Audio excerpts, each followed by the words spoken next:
Foreclosures are rapidly rising. Is another crisis headed our way? Foreclosures are soaring, but real estate experts say it's not a repeat of the housing crisis of mid-2000s. I would agree with that assessment. I did a video back in 2021 saying there will be foreclosures in 2022. From watching the default data, we are here, folks.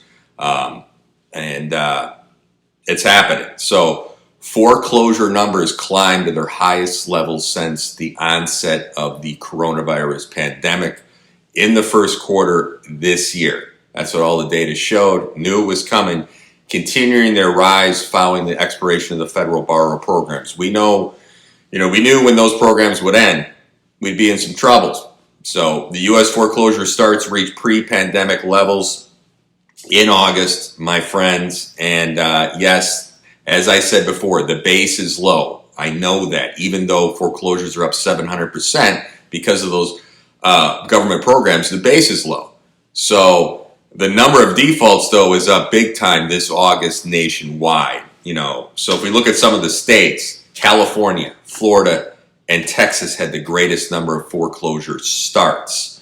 And that's according to ATTOMS Adams May 2022 U.S. Census. So the foreclosure market report, there were a total of 30,881 U.S. properties with foreclosure filings, default notices, scheduled auctions, or bank repossessions, up 1% from a month ago, but up 185%, folks, from a year ago. Illinois, New Jersey, and Delaware had the highest foreclosure rates nationwide. 1 in every 4,549 housing units had a foreclosure filing in May 2022. States with the highest foreclosure rates were Illinois, 1 in every 2,000 housing units with a foreclosure filing. New Jersey, 1 in every 2,346 units. Delaware, 1 in every 2,426 housing units. Ohio, 1 in every 2,667 housing units. And Florida, 1 in every 2,788 housing units.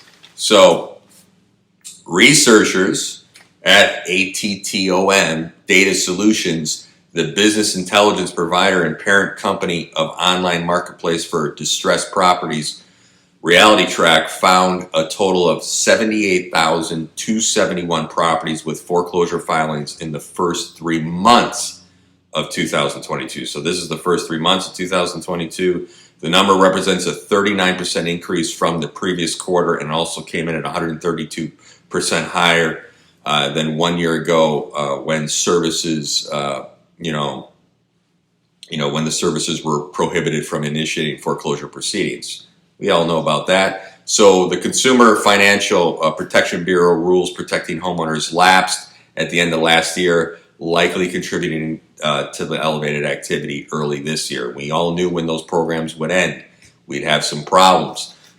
Lenders, started the foreclosure processes on 23,952 U.S. properties in August 2022. That's up 12% from last month and up 187% from a year ago.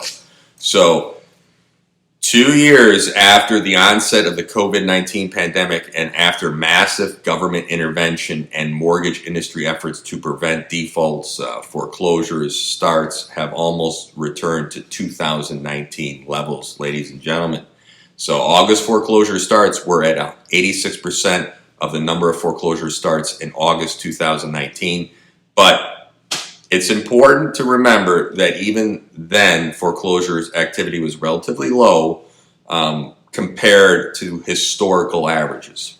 Just like we look at interest rates historically, they're still historically low if you look at history. But starts that had at least 100 foreclosures starts in August 2022 and saw the greatest monthly increases in foreclosure starts included places like Oklahoma, they're up 80%. Tennessee's up 74%. Virginia up 64%. Arkansas is up 53%. And Washington is up 50% in August. So if you take a kind of a more granular look at this, those counties that had the greatest number of foreclosure starts in August 2022 included Cook County, Illinois, 798 foreclosure starts. Los Angeles County, California, 740 closure starts. Harris County, Texas, 465 foreclosure starts. New York, Suffolk County, 297 foreclosure starts. And Riverside County, California, 284 closure starts. So among the 223 metropolitan statistical areas with a population of at least 200,000, those with the highest foreclosure rates in August 2022 were Peoria, Illinois, 1 in every 869 housing units with a foreclosure filing. Jacksonville, North Carolina, 1 in every 968. Bakersfield, California, 1 in every 1,454. And South Bend, Indiana, 1 in every 1,478. And Rockford, Illinois, 1 in every 1,496 housing units. So those metropolitan areas with a population greater than 1 million, with the worst foreclosure rates in August 2022 were Cleveland, Ohio, that's 1 in 1,820 housing units. Chicago, Illinois, 1 in 1,877 housing units. Jacksonville, Florida, 1 in 2,074. And Riverside, 1 in every 2,091 housing units. Coming in last, Orlando, Florida, 1 in every 2,445 housing units. So foreclosure completion numbers increased 28% from last month, and lenders repossessed roughly 3,938 U.S. properties through completed foreclosures, REOs, in August 2022. That's up 28% from last month and up 59% from last year. So repossessions are likely to continue running below the pre-pandemic levels for several reasons. Most importantly, that over 90% of borrowers in foreclosures have, positive equity. We talked about this in their homes compared to 2008, and would benefit from selling their properties. They have some options at a profit rather than risk losing everything to foreclosure auction or lender repossession right now. So there are some options compared to 2008. Those states that had the greatest number of REOs in August 2022 keeps coming in top spot. Illinois, that's 493 REOs. New York, 337. Pennsylvania, 260 REOs. And California, 189 REOs. So among those major metropolitan statistical areas, the MSAs with a population greater than 1 million that saw the greatest monthly increase in REOs in August 2022 were Kansas City. They're up 967%. New York up 90%. Philadelphia is up 28%. And Detroit, Michigan is up 23%. So, despite, the mortgage interest rates blasting through the 6% threshold for the first time in roughly 14 years, and fears of a recession, we're in a recession, continuing to make, the headlines. Or, it's an election year, so one side doesn't want to say there's a recession. Home prices, and I've said this consistently, show no signs of dramatically cooling off. For instance, the July 2022 median U.S. home price of $403,800 was nearly 11% higher than the $364,600 median U.S. home price in July 2021. So at the same time, the housing supply, as we all know, remains at a deficit, which experts expect to continue for the foreseeable future due to a combination of factors such as, we've talked about this, the construction labor, the zoning restrictions, and raw material costs right now. So, you got two trends heading in opposite directions. The number of vacant properties continues to decline, and the number of zombie properties continues to increase, that are vacant, although neither trend appears to particularly be so, somewhat worrisome. Vacancy rates probably should continue to be low as investors and prospective homebuyers compete for limited inventory right now. there's going to be great opportunities in this down market. Okay, and the number of zombie properties should continue to increase slowly as foreclosure activity climbs back from historically low levels due to the government intervention, and that is key. And I'll end with that though. But there is one caveat. Zombie foreclosed properties remain historically low and continue to represent just a tiny segment of the nation's total stock of 99.8 million residential properties. Just, one in every right now 12,947 homes in the third quarter of 2022 is vacant and in foreclosure, meaning that the most neighborhoods still have no such properties. So the portion of pre-foreclosure properties that have been abandoned into zombie status, meanwhile, continues to decline from roughly 3.5% a year ago to 2.9% in the second quarter of 2022 and 2.8% in the third quarter this year.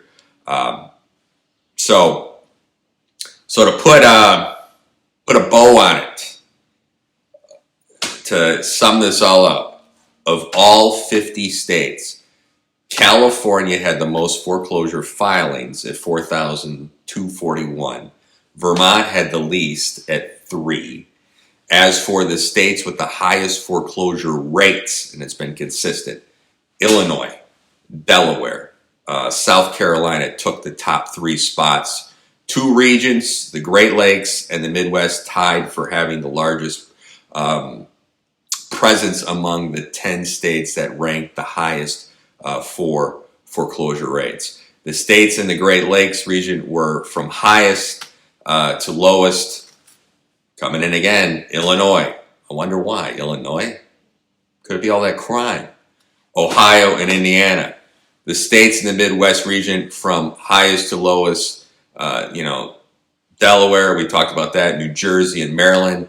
The Plains, if you look at the Plains region, had the largest presence among the 10 states that ranked the lowest for foreclosure rates. The states were from highest to lowest, not surprising, Nebraska, South Dakota, and North Dakota.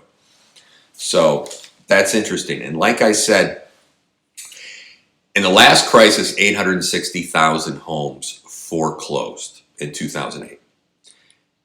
Over 2.3 to over 3 million. It was over 3 million homes went into the forbearance programs during the coronavirus. If the United States government didn't offer those programs, more people would have foreclosed in their homes than in 2008. So we need an intervention, which says Americans don't have savings in their accounts. As I've stated before, 50% of Americans only have $500 in their account. The senators and Congress people and the government knows that.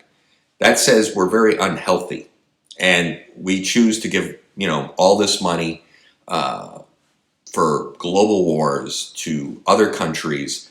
We're $31 trillion in debt now. Average American can't afford. They're going paycheck to paycheck. The haves and the haves mores is getting more divided. But the bottom line is we know that. And a lot of people went into poverty during COVID-19. So we got these government programs in the short term, okay. Well, I'm just saying, Americans couldn't survive on their own for a couple of years because they didn't have the money in their accounts. They needed help from government programs. And we would have had a bigger crisis if the government didn't step in than they did in 2008. So I did a video on this, like I said, in 2021. People in the know that are investors are licking their chops right now. This is a great opportunity, like I said. Yes, people are always getting divorced. People are always moving. People are getting married. People are dying. There's only so much land. I keep saying this. It's just, even in a down market, you're going to have investors come in. BlackRock, like I said, put $50 billion aside to buy foreclosed homes. They see the business models and they're priced in for it. I saw this in 2021. So yes, like I said, the base was low because the government helped. But now in August, there was an extreme uptick nationwide. Need to keep an eye on that. So foreclosures, 2022, it's going to be an interesting end of the year. And 2023, it's going to be a lot of restructuring going on. And there is going to be a lot of foreclosures. Take care.